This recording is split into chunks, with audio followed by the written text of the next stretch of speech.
It's time for the Rick Smith Show. Now, here is the voice of the working class, Rick Smith.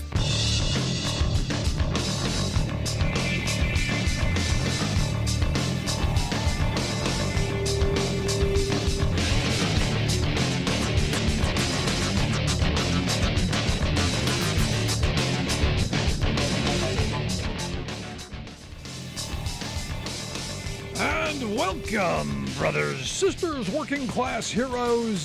This is the Rick Smith Show. Thanks so much for being here today on the big program. Lots to get to, lots to talk about. New Gallup poll out. Good news for working people. New Gallup poll says 71% of Americans approve of labor unions. That is the highest approval rating since 1965. You know, back when 1965, I seem to remember unionization in this country was 35% of the private sector workforce was in a union at that point. Wouldn't it be great? Wouldn't it be great if 35% of the workforce today in the private sector were members of labor unions, enjoying better wages, hours, working conditions, health care, retirement security? Wow, wouldn't that be a way to move the country in a better direction? Yeah, it would. Now, like I said, highest since 1965. Up again, 71% up, 71% up from before the pandemic, which was 64%. Pretty sizable jump. And again, coming out of the pandemic, back when we were told frontline heroes, essential, and then only to get relegated to the back of the bus. I think people are tired of it, and I think people are going, hey, how do we change the world? And today we're going to talk a little bit about how do you begin to do that? Smart policy being part of it.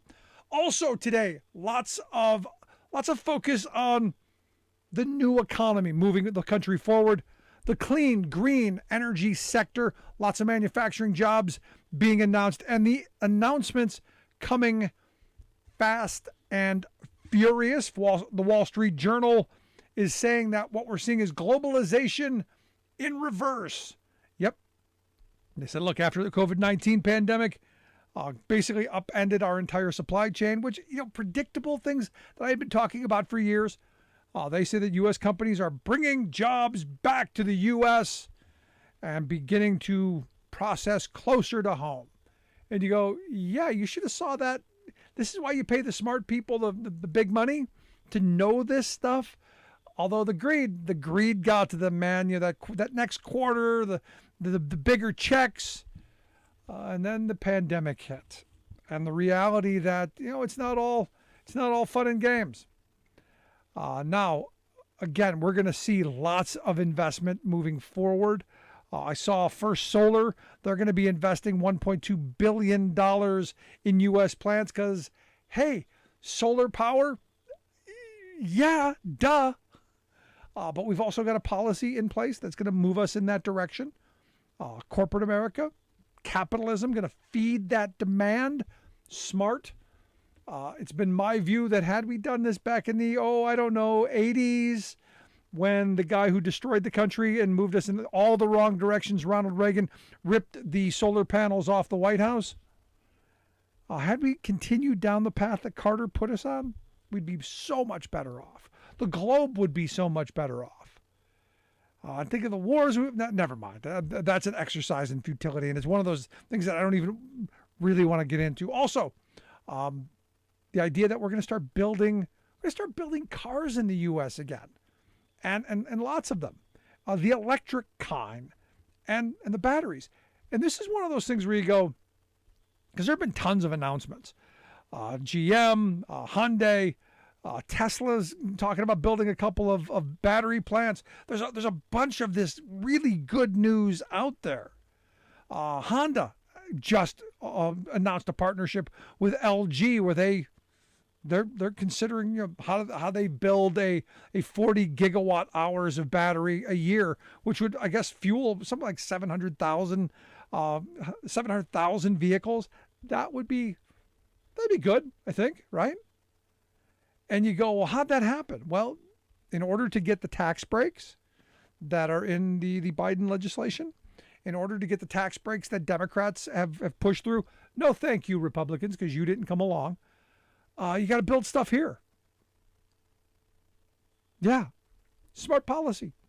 And this is where I keep coming to this moment where you have smart policy. In fact, coming very soon, they're going to be opening the Intel. They're going to be breaking ground on the Intel plant in Ohio. In fact, Corning just announced that they're going to be spending a boatload of money in Phoenix to ramp up production of fiber optic cable. Massive internet program. This is where you go, who's responsible? Maybe, hold on. Maybe we could come up with a stupid sticker. Maybe we could repurpose those idiotic stickers that morons aren't putting on gas pumps anymore. The ones that Joe Biden did this. Maybe we could grab those stickers and put them in places that matter. Because all of this stuff that's happening is because of smart policy. Policy put forth by the Biden administration and Democrats with no help really from Republicans have put into law. And again, why is this happening? Why are these jobs coming back? Why the Buy American provision? Something that I've been talking about, all 17 years I've been doing this show. Things need to be made here. In fact, in the article written by the good folks there at the Axios, thanks to the infrastructure funding, the law's Buy American provisions, it will need to be made largely in the U.S. They're reporting right there. In order to get the tax credits, in order to get the incentive, in order to get the carrot, you got to do something for it. And what is that? Oh, yeah. You got to make it in the U.S. and you got to have U.S. jobs. And I love the fact that they want those to be union jobs. Since unions are very popular right now, seems like a great idea. And again, it comes back down to this idea. It's the policy, stupid. It really is. It's the policy. And I'm curious your thoughts. 1-866-416-RICK. 1-866-416-7425. In this moment, as we're seeing all of this energy, all of this excitement, all of this move towards reshoring manufacturing, moving in a direction to make this country a producer again. Because remember, for 100 years, this was the global producer. We're where things were made. I always point to that bridge in Trenton, New Jersey, that says Trenton makes, the world takes. That was true for 100 years. We have given that away, and it's, look, I don't mind fighting and losing. I've been in a lot of fights that I've lost. I mind losing and not putting up, and this is what's happened to us. We've given away our manufacturing base because corporate America goes, hey, we can make more profit for us. Screw those workers. Let them go get other jobs. We can make higher profits by exploiting workers in other countries, exploiting lax labor laws and non-existent environmental laws, and we can do all this stuff and pocket the difference without thinking that there are other problems. And we had legislators, we had rule makers, we had lawmakers who, make a campaign contribution, buy our democracy, that allowed it to happen. And am I not surprised that there are angry people in this country? No, I'm not surprised. I'm angry at what's happened. Am I surprised that it's angry old white guys who are sharing Q nonsense and talking about joining the militia? No. They got screwed. They thought they had the world by the short hairs, and corporate America screwed them. Now, what corporate America smartly did, and in their defense, they're smart. They created a media network to go, no, it wasn't us. No, we would never do that. We love you. It was those people. They're the people who destroyed your country. Go get them. It was Democrats. It was immigrants. It was others.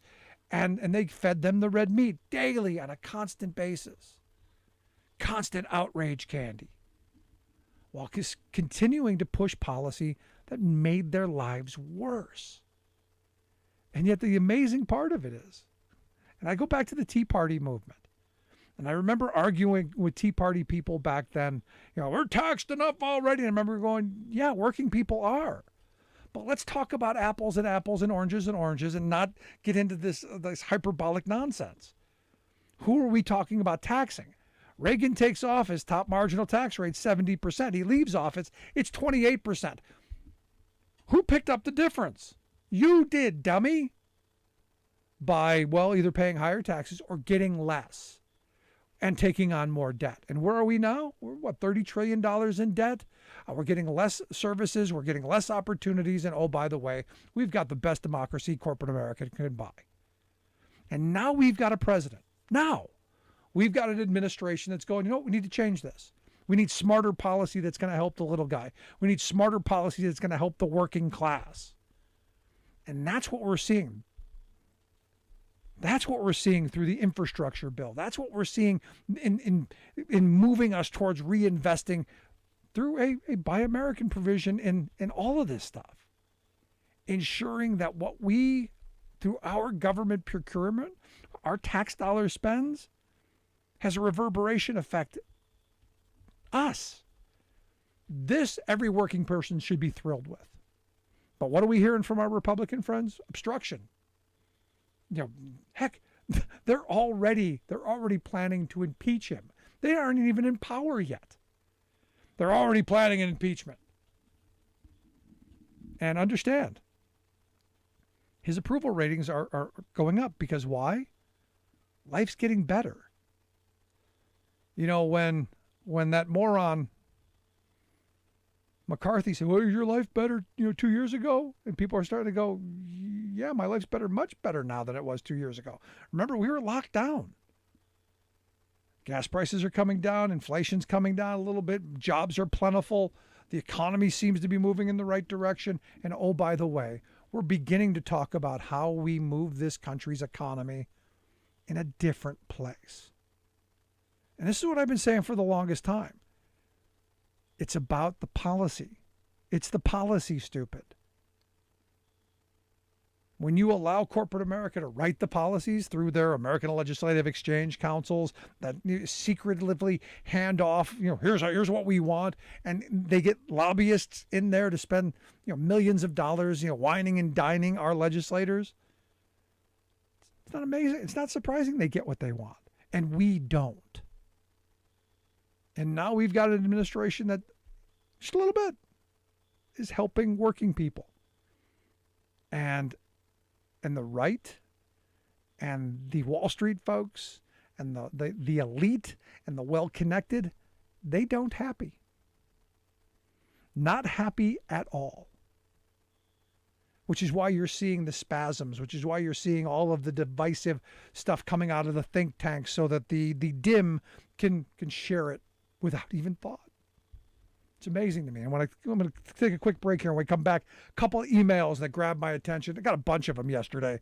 I'm not going to get to all of them, but just some that just grabbed my attention. Want to hear your thoughts. 1-866-416-RICK. 1-866-416-7425. Going to take a quick break. Right back after this. Stick around. You're listening to The Rick Smith Show.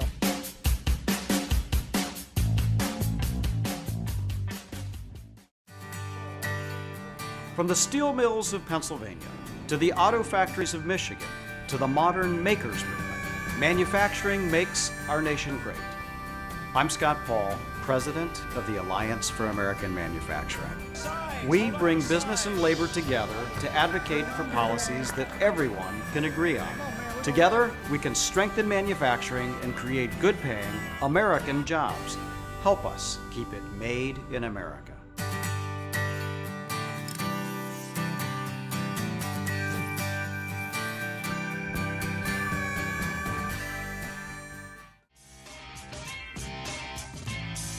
One 866-416-RICK, 1-866-416-7425. Again, like I said, I got a couple of emails from folks who not thrilled with my position on Biden's student loan debt forgiveness plan. In fact, Dennis says, I simply don't understand how you can support Biden's handouts while working people are left holding the bag. Workers paying for their boss's education is a bad thing. I would have had expected better from you. Marianne writes, more handouts for the wealthy while working poor struggle. I thought you knew better. And that was kind of the gist of some with much more colorful language, which I didn't want to highlight. Here's the reality. No policy is ever perfect. This is a win for working people because understand the people who are going to get their loans basically forgiven are truck drivers and tradesmen and people who went to VOTEC programs and license programs, people who cut hair and all of those things. They're going to get their stuff forgiven. Their life is going to change. Those are working people. Those are the folks who I firmly believe those programs should have been paid for from the beginning. And we should, because in the past, what used to happen is, and this is what happened with me. I worked for a company that said, we'll train you. You want to drive a truck? We'll train you. You didn't have to go to a school and pay thousands of dollars. You worked for a company. They trained you. That's almost over these days. There are a couple of places that still do it, but you've got these truck driving schools all over that, you pay thousands of dollars and you can take out a loan and pay it back slowly. This is going to give people an opportunity to get out from under that. You want to go, learn how to do hair or nails or whatever needs a license at this moment. For working people, you want to be a carpenter, you want to be an electrician, all that stuff. While I'm a huge believer in union apprenticeship programs, not everybody gets into them. They're not in every place. These are going to help working people. So for me, the first part of it is that. It's that part of it. We're gonna help forgive those people who said, you know what, I want to make my life. I'm gonna make my life better. We're gonna get skills, things that I believe should have been covered all along. And then the college students, when you look at the obscene amount of tuition inflation that's gone on, not because as we're sold, they're irresponsible, it's those teachers' salaries, which is nonsense. It's because states walked away from education. Here in Pennsylvania, where I'm at, and this plays out across the country, back in the 80s, the Commonwealth picked up about 2/3 of the cost of an education. The students picked up about 1/3. Today, it's completely on its head. It's the student picks up 3/4 of the cost. The state picks up about 1/4. So to me, this is about a tiny bit of justice, a tiny bit of fairness. Now, do we need to do more? Yeah, we need to fix the system. And we do that through policy. We do it through tax policy. And again, as I said in the last segment, it's about the policy. It's about getting us to a place where we're changing how things are done and returning to a time when working people had power across the economy, when working people were the focus of the economy. When my grandparents' generation decided that, hey, we're going to invest in healthcare, we're going to invest in education, we're going to have community hospitals, we're going to have state-run schools and community schools, and we're going to invest in that. We're going to have public education. We're going to invest in that. We're going to invest in the commons, things that we all hold near and dear, and not privatize and profitize and hand off for special interests. No, the commons, things that we all hold together. And we need to change the way this economy's focused. For too long in my lifetime, the economy's been focused on, hey, how's Wall Street doing? Are the Wall Street traders happy? How's the stock doing? How's the boss doing? Dennis brings up, paying for the boss. We've been paying for the boss for decades now. We've been more worried about the boss than we've been worried about the workers. And now, finally, for a moment, a brief moment, we've got an administration that's going, hey, maybe the ham and eggers need a hand. Maybe those working folks, maybe they need a break too. Maybe working families need a handout. Maybe they need a bailout. Maybe Main Street needs some help. So when you look at some of the policies on manufacturing that are reshoring those jobs and bringing those jobs back with smart policy, that's a good thing. For decades now, we've been told by economists, we need to break down barriers, deregulate, crack down on getting rid of minimum wage and maximum hour laws and all of that stuff. Be more business friendly. Pursue the no rights at work agenda. Limit the ability to sue people when they do bad things. Limit the liability for corporations when workers get injured. Protect corporate interests. And what did Jim Justice just say not too long ago, the governor of West Virginia? Because they did that. They got rid of prevailing wage laws.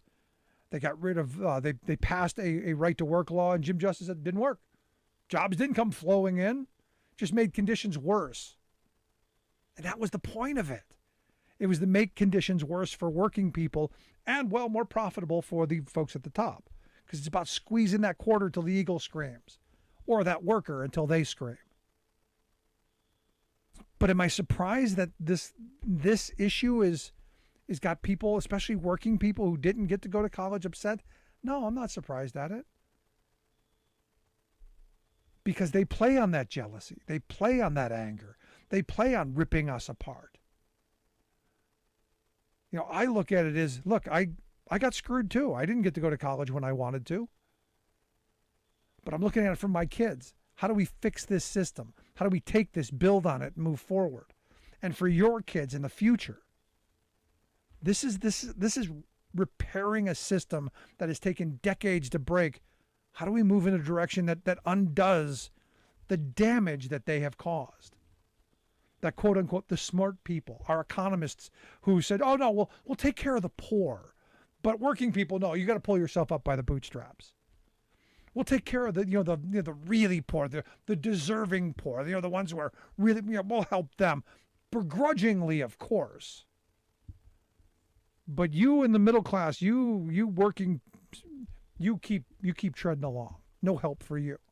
But every time a bank gets in trouble, every time corporate America gets in trouble, every time a billionaire needs help, we're there with the checkbook, man. And what does that mean? It means less for your children. It means less opportunity for you, your kids, your family, for your communities.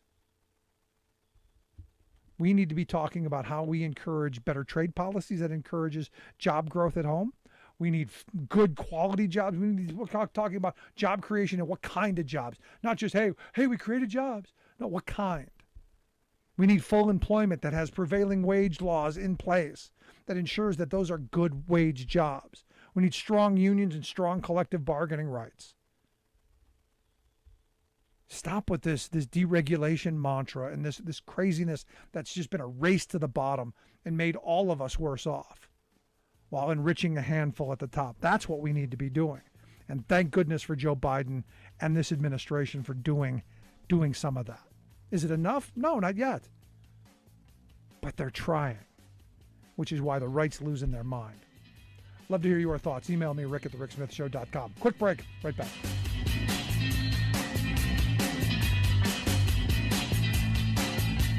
It doesn't happen like we think it does. No one rolls the tanks. No armies meet in pitched battle. It happens quietly, little by little. And because so many think it can't happen, it does happen. Little by little, the rules change. It doesn't seem shocking or sudden. And that's the point. Fewer places to vote, longer lines. Don't worry, they say. We're just improving the system. They hope we won't notice the rules are changing because they lost the last election. They hope we just won't care enough to stop them. They believe they can take America away from us, and we won't even notice. We know who they are. We know what they want. The question is, who are we? Do we let them get away with it, or do we fight? Democracy is on the ballot. Vote while your vote still counts. The Lincoln Project is responsible for the content of this advertising. I am a member of the International Brotherhood of Electrical Workers. I feel very connected to my West Virginian roots in being part of a union. We've always been known to generate energy here. Renewable energy would definitely help generate jobs and get people back to work. If we don't start bringing in more jobs, more and more people are going to leave. Solar, wind, hydro, these can help reinvigorate West Virginia's economy. It's time to give West Virginia a chance. So again, a number of folks not pleased with the student loan forgiveness plan. And look, I know there's a lot of people, a lot of energy put in it. And as I've said a number of times, I wish folks would take that energy and use it on other things. Like, we've been giving the wealthy bailouts for decades. How about that? How about how badly broken our tax code is, where you got 55 corporations who paid zero taxes? How about some of the, where's the anger there? It's always amazing to me when we look at our neighbors and somehow we're going to begrudge them of a little bit of help. It's remarkable. And the other part of it is there are so many things that we should be fighting for. And one of them, something very few people even talk about, trade adjustment assistance, which evidently may be on the chopping block, and the rationale for it kind of weird, especially the justification from our friends on the right. And here to share some thoughts on that, I've asked our good friend Scott Paul to give us some thoughts. He's the president of the Alliance for American Manufacturing.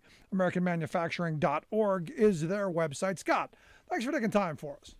Hey, Rick, it is great to be with you as always. So we spend a lot of time on the student loan thing, and I think it's a good step. I think it's a smart move. I think it's going to be helpful to a lot of working people.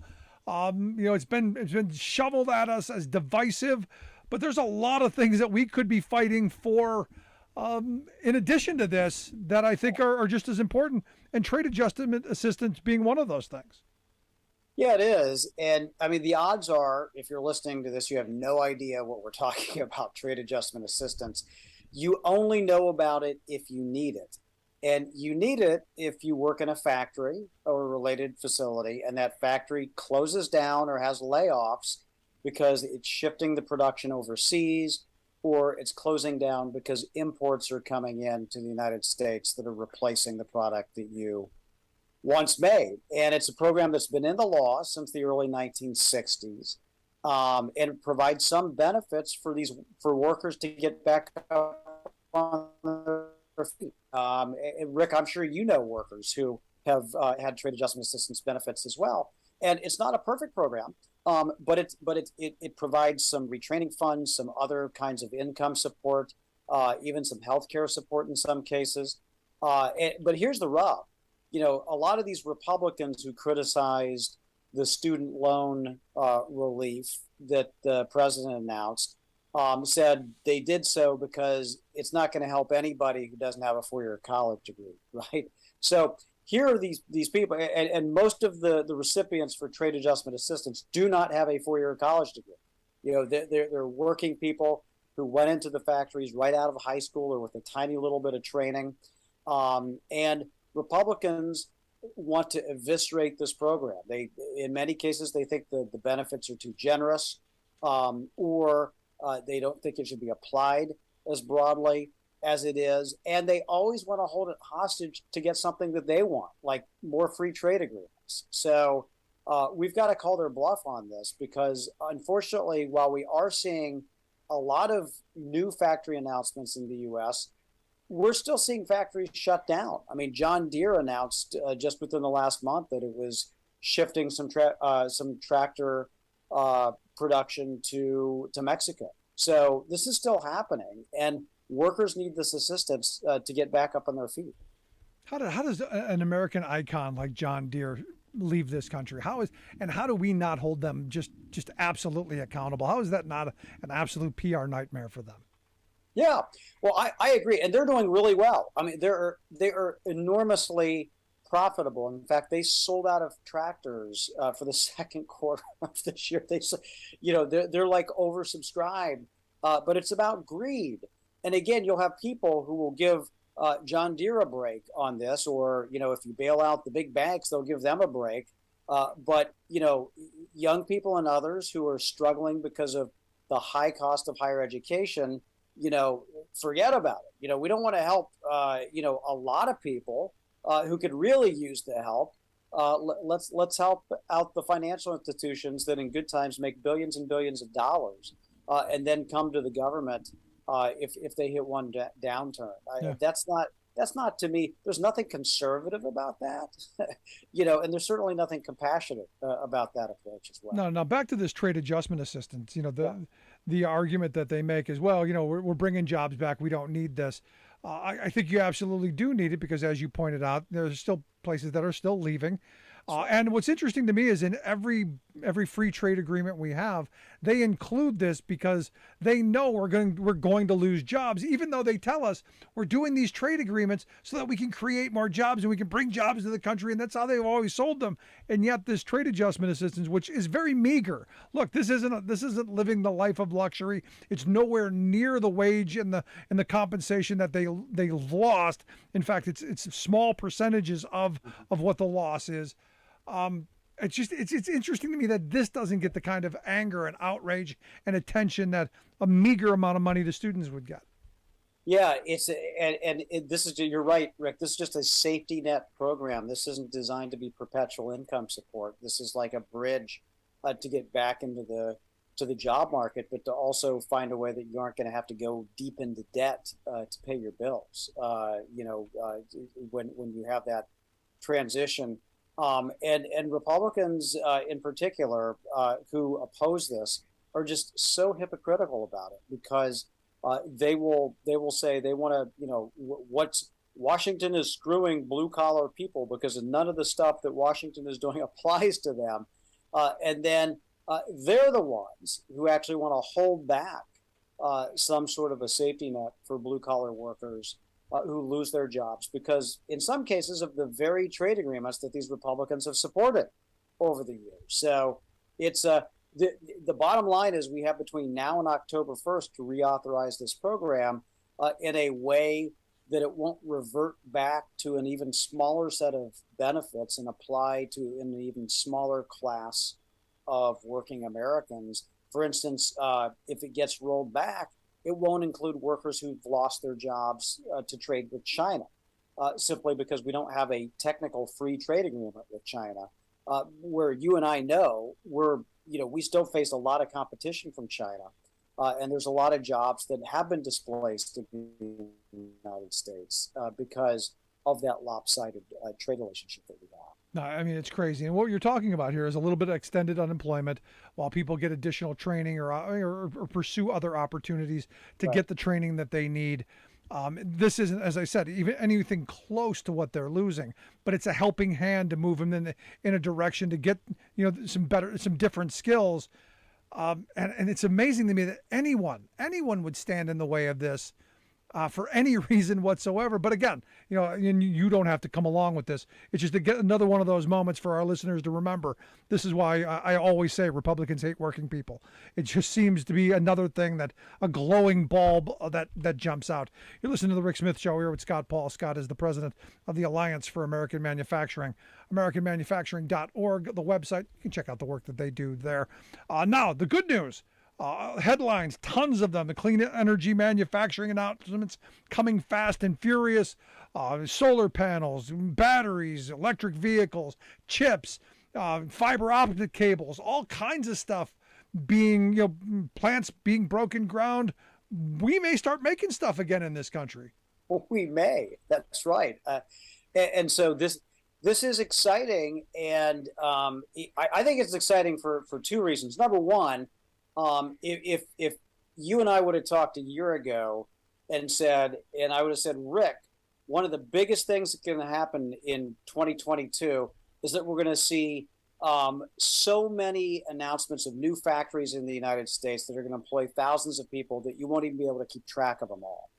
I think most people would have been like, how is that even possible? We're losing these jobs, or there's, robots or automation, and factories are a thing of the past. It's all about the digital economy now. But this is proof that both we've learned some of the lessons from the pandemic about having more production here in the United States. We haven't fully learned this lesson, but we've started to learn this lesson.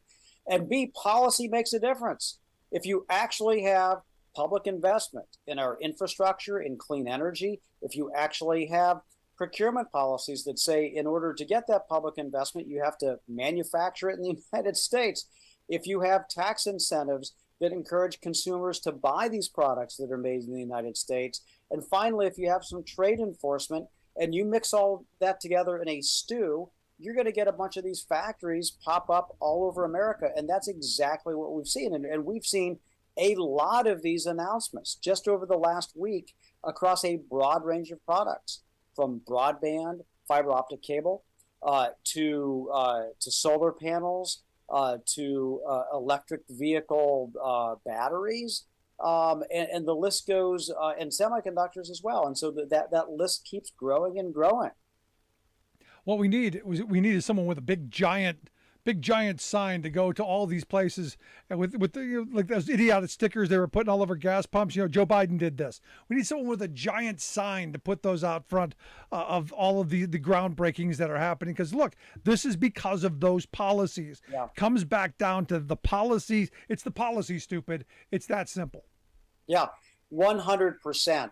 And obviously, we're preaching to the choir here and talking to each other, because you and I have both understood for a long time that if you do have an industrial policy in the United States and you're committed to it, and you have real investment behind it, that it can be highly effective. And how do we know that? Because A, it's worked in the past in the United States, and B, every other country does this. So to a different degree. And so we have the uniquely American version of this, of course, but it's how we get that EV production in the United States, or how we get that solar panel production in the United States, when these industries are starting virtually from scratch. And I'm really, really thrilled that this administration not only understands it, but is deeply committed to it and wants to position the United States as a global leader in production as we move ahead. Yeah, so not only are we doing apps and social networks and stuff like that, we're actually making stuff, and I think that's great news for our security and for jobs. No, absolutely. And but here's where my fear is, and I think we've had this conversation before. My fear is we're seeing this and we're moving in the direction. And my fear is, like 1980, Republicans to come into office and pull the rug out from under us, like 2000, 12 and 16, come in, pull the rug out from under us, where the investments that we're making, good investments, then get squashed because you have this kind of this corporate money backlash. I think people want this. People want a green economy. People want to move in a new direction. Everybody I talk to is thrilled about the potential of a better future and the jobs and union jobs that come along with this.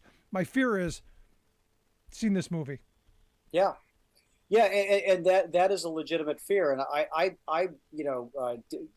take time back to 2009, the Recovery Act, how it was one shot and done, right? It was a very limited duration.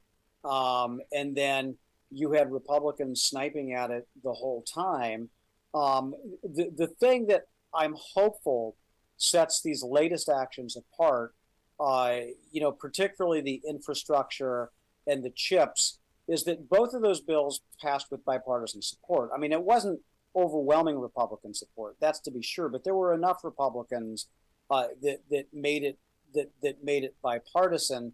And I think much like other popular Democratic policies, like Medicare or the Affordable Care Act or what have you, they may snipe at it a little bit, but they really don't want to get rid of that stuff because they realize there are extraordinary benefits for their communities there. And then on clean energy, I think the difference now compared to like 12 or 13 years ago is a lot of these clean energy investments are going into red states or purple states, Texas or, Arizona or Georgia, what have you, Tennessee, Kentucky. And so in addition to kind of like the industrial heartland, the upper industrial heartland in Ohio and what have you. And so I think that, it's going to be hard for Republicans in those states to turn their back on some of these policies when they're going to have plants that are going to be opening and that are going to depend on the continuation of these policies to stay in business. So my hope is that we've squeezed some of that out. But you're right. We have to make sure this is sustained. We have to guard against attacks on it. And the last thing we need to do, and this is the unfinished task that Biden has, is that we have to make sure that our trade tools are sharp and that we're willing to use them. Because so far we've basically had the carryover Trump trade policies in place. There's a lot of sniping at those trade policies by some people. But, Biden, will want to do his own version of this, and it needs to be a good one when it hits the ground. And that's what we're really pressing them on with. No, I mean, last bit, I'm excited about where we can go from here.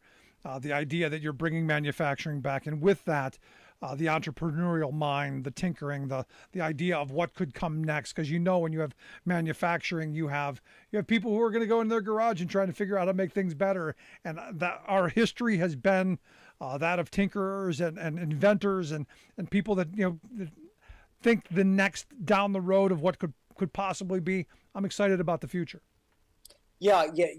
We could talk for an hour about this, but I'll wrap it up in 30 seconds. Is that, our kids today, it was like, let's learn how to code, develop an app.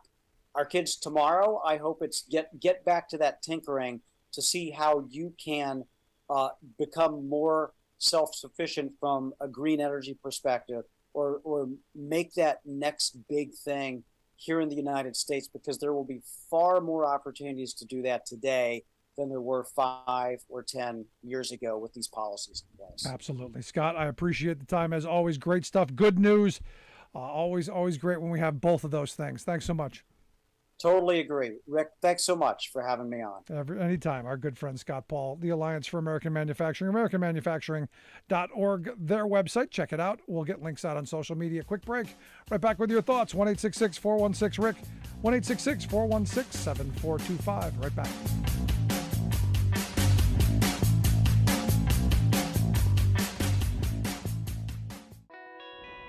It doesn't matter what kind of weather. It doesn't matter what time of day or night.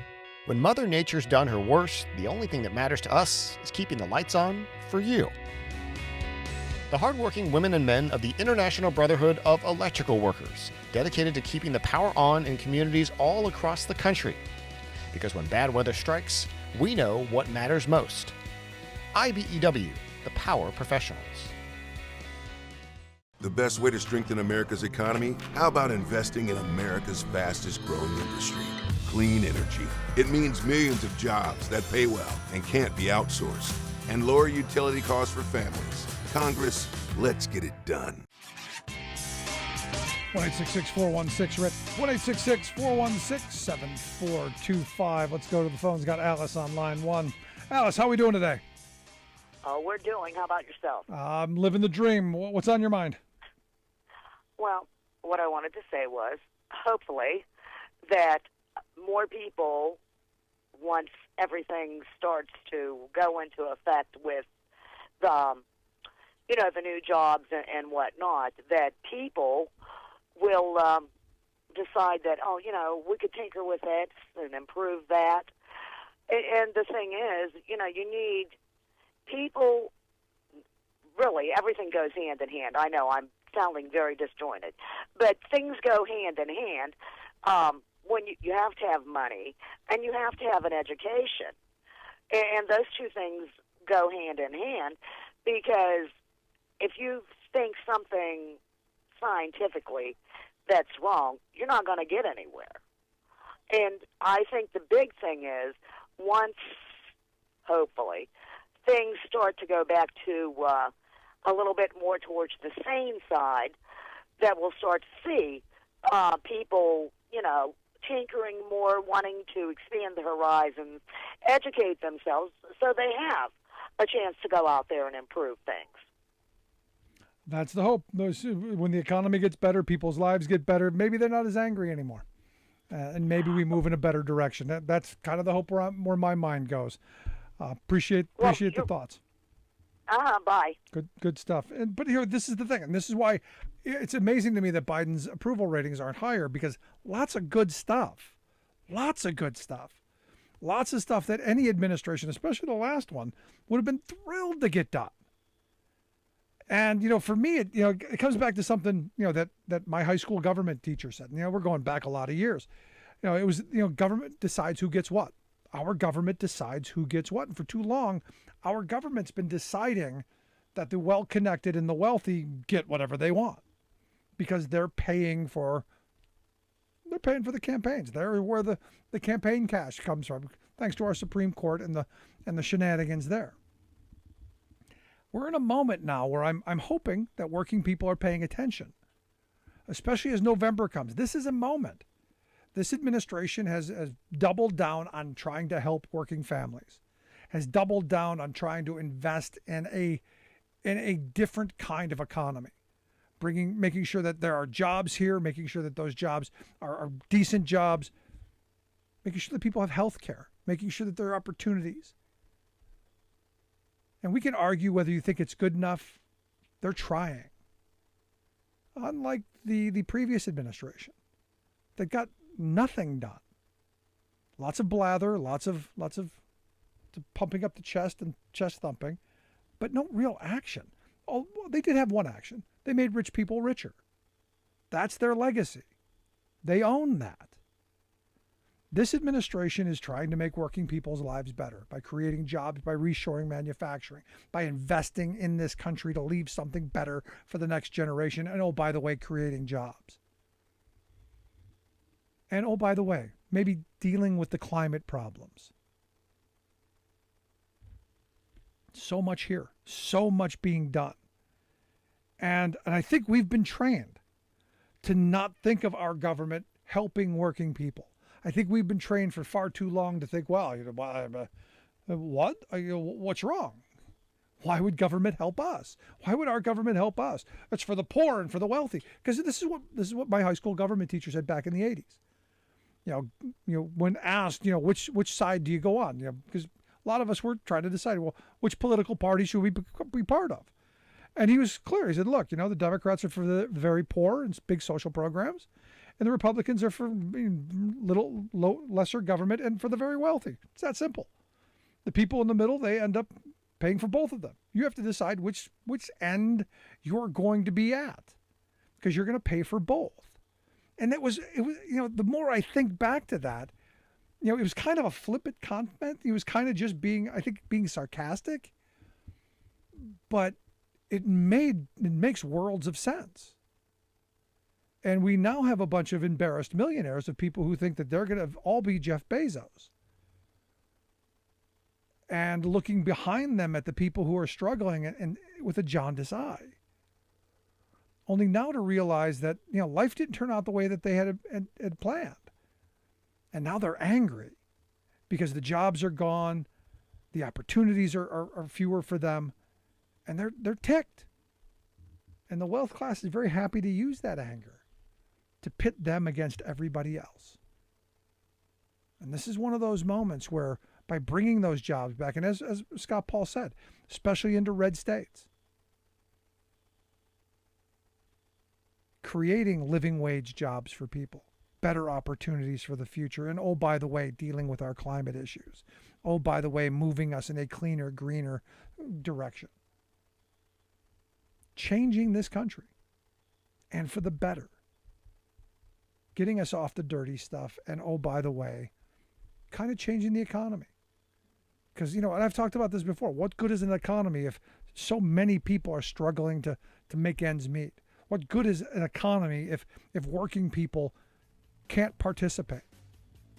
What good is an economy when you're fearful every day of if you get sick that you're gonna die poor? What good is an economy if it doesn't take care of people? Love to hear your thoughts. Email me, rick@thericksmithshow.com. If you missed any program, podcast. I'm Rick Smith, and this is Labor History in 2. On this day in labor history, the year was 1921.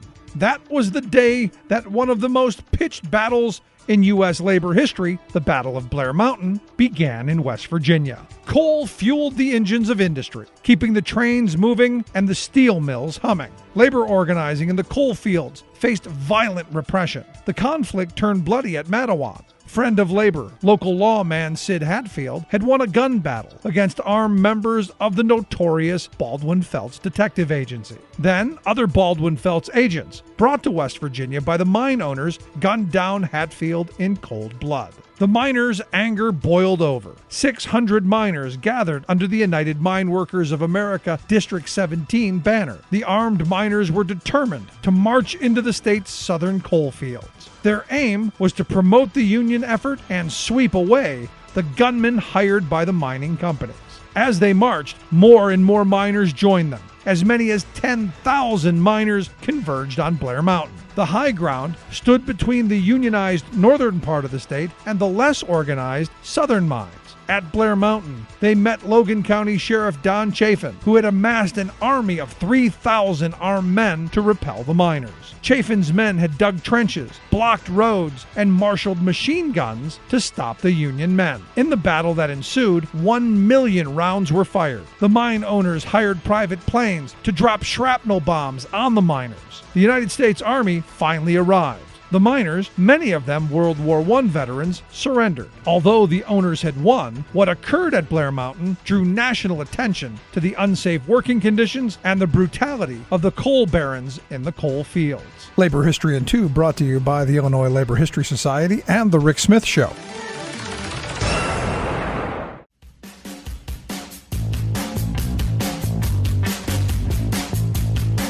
Welcome back to The Rick Smith Show. Check out the website, thericksmithshow.com. Questions, comments, something on your mind, you can email me, rick at thericksmithshow.com.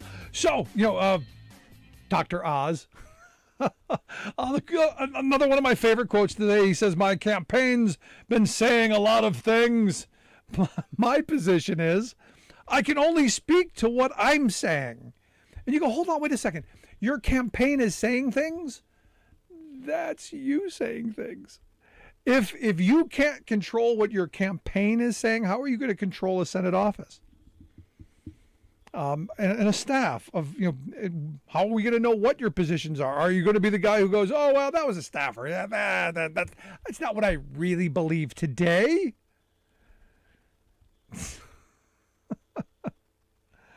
We're in this weird kind of moment where, again, I go back to this responsibility thing, where conservatives are responsible for nothing. The Republicans responsible for nothing. It's Biden. It's the deep state. Go on. It's big tech. It's always someone else. And this is one of those moments where, I grew up, I guess, my generation, I grew up, my mother, if you're involved in it and something goes wrong, it's your fault. You shouldn't have been involved in it. Like on January 6th, if you went into the Capitol and you participated in this, and granted, everybody else was going, you've heard it. At least I hope everyone's heard it. If so-and-so jumps off a bridge, you're going to follow them? Well, a bunch of so-and-sos jumped off the bridge to enter the Capitol, and a bunch of other idiots followed them. Now, were they the ones who were there with the intent of overthrowing our government? I don't think they were read in on the plan. I think most of the people who walked into the Capitol were dupes and morons. But the people who knew why they were there and what they were doing, they knew people were going to follow them. They knew it. But do we then not hold them? Oh, that's right. Oh, never mind. No, of course not. You hold people accountable for their actions, whether it's walking into the Capitol when you shouldn't have, or it's stealing classified documents. Now, we can have a whole argument whether there should be classified documents and whether we should be holding secret, super secret stuff, which you can have that conversation. But ultimately, reality, we need to return to some good old-fashioned values where you do something, you're responsible for it. Fess up. And the other one, the one that's most important to me, don't worry about me, worry about yourself. I think back to my grandparents and some of the things that my grandfather always said. And one of them was, don't worry about me. Worry about yourself. You take care of your business. And we seem to be a country really concerned of what our neighbors, what someone across the street is doing, what people, we don't even know what they're doing. And yet, when you look back in the mirror, there's some work that needs to be done. And I would look at my evangelical friends who are out there proselytizing and doing all of that and go, maybe that book you talk about casting the first stone and things like that, maybe if you read that, might help. Maybe a little bit. Touch. Interesting. But I'd love to hear your thoughts because, for me, it's a return to these kind of old-fashioned values that we don't talk about anymore. Of, take care of your own business, take care of your family, worry about yourself. Work hard, play by the rules, get ahead, be part of a community that helps, not tears apart. Imagine if we actually did some of that stuff. Email me, rick@thericksmithshow.com. If you missed any portion of the program, make sure you grab the podcast. Wherever you get yours, you'll find ours from iTunes to iHeart, Stitcher to Podbean, and everywhere in between. That's where we'll be. Thanks for being here. We'll see you back here next time. You've been listening to The Rick Smith Show. Email Rick at rick@thericksmithshow.com.